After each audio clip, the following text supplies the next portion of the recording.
talaga yung feeling na so satisfying.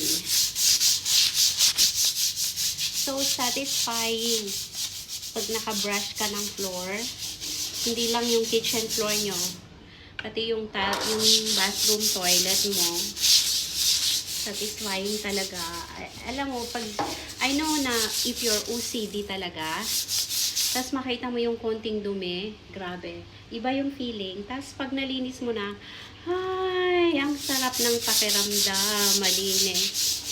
So, even if I go home to Philippines in my real house, in my house alone, every day, talagang binabrush ko yung in-between yan, yung tiles na yan. Kasi ayaw ko may nakikita akong singit na dumi. And then, minsan may binili pa nga ako ng gap tiles, yung panlagay sa tile gap. Para lang mag-look new yung tiles, kailangan lalagyan mo siya ng tile gap filler. Yun talaga yun. Tapos yun, magiging happy ka na pag nakita mo na malinis na. Like today, yan, happy na ako kasi at least makita ko satisfying talaga yung paglinis na is worth it kahit